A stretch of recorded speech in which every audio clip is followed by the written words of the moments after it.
the first moment that that baby entered into our home, the first thing you say, it's surreal. Because it's not like being pregnant for 9 months and you're getting prepared. It's really, you're going from the excitement and having nothing to all of a sudden having this little person show up in your home, and realizing that you'll be this child's voice and advocate, and the privilege of getting to take care of that baby. It's interesting, you know, we did not know our child's race when he came into our home, and we had expressed to our children, you know, we don't know the color of our child's skin, whoever we may get. And I said, you know, he could be dark, he could be light, we don't know. And when my daughter looked at the baby, he was mixed, and she was like, Mom, he's the right color. And I'm like, oh great, this agency's gonna turn around and walk out, this agent's gonna walk out of our home. But we felt an immediate attachment and knew from that day, we didn't know what the future held, but we were going to treat this child as one of our own. And we were very grateful. You hear in training about the child showing up with a garbage bag, and you think that sounds awful, that has to be rare, and just heartbreaking when indeed that baby comes in, you know, he's got his car seat and then he's got the tattered white trash bag, which the belongings in it weren't even worth keeping. And that was just a small glimpse of thinking what this child went through in his short 3 months. So yes, it's definitely very real, and in your face it just becomes very real. Right. It was really amazing though at that same time, the CPS caseworker came in, and to see the compassion that she had, knowing that you work in this system. I work in an environment where you can tend to become a little bit hardened to the harsh reality of life. Certainly CPS has to deal with that. And to come in and see the intense compassion that she was displaying for this little child, and to stop and take the time to not just communicate to us, but would turn and say, in fact, use the words, "You're safe now." And that's heartbreaking to hear those kind of words, to know that a child has to hear that, but very encouraging to see a state worker display so much love Compassion for a child that she had just met.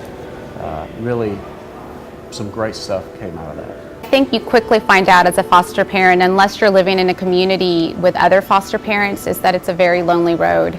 And I did most of my training since I've become a foster parent, because I know now what I need. I didn't know what I needed before. I didn't know what I was going to encounter. I mean, you can kind of imagine and begin to think up of solutions and different ways you're going to handle conflict, but unless you're living it, you really don't know what you would do.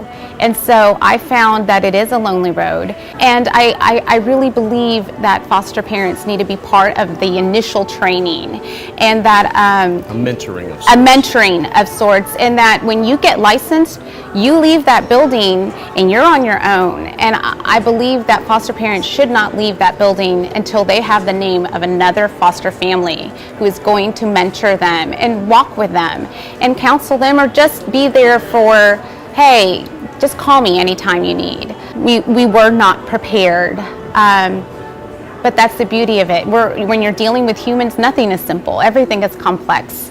And we learned to take things day by day, and we learned, you know, you're told to be your child's biggest advocate, and that it's not super simple when you're not allowed to be that advocate in the way you envisioned. And so I think we're still working through that, and I think that's why God has called us into this, honestly, among many reasons. The way in which community has helped our journey as foster parents, I actually have to come back and say we learned what not having a community can do to foster parents. We were the only people in our church at the time, and this has only been 2 years, that were actual licensed foster parents. And really what you find is that you're held up on a pedestal. Oh, you're wonderful. We could never do, you know, how many times have people said that to us? We could never do what you have done. And we felt isolated because we didn't feel like special people. We were simply doing what God had called us to do. And so we actually were saying we wanted people who just could walk with us. And so through just inquiring and doing some research, we hooked up with the Orphan Care Network and sought some guidance on how to establish this, how to create a subculture in our church where people are just have a mind and a heart for orphans. And so since then, we've met a few couples who have become licensed foster parents, and it's wonderful. You strike a chord, it's like seeing a long lost family member. We've had them over for dinner, we dream together about the future and how our church will be involved with foster care, and just strike a chord saying we are like-minded people. And of course that feels good. It's empowering.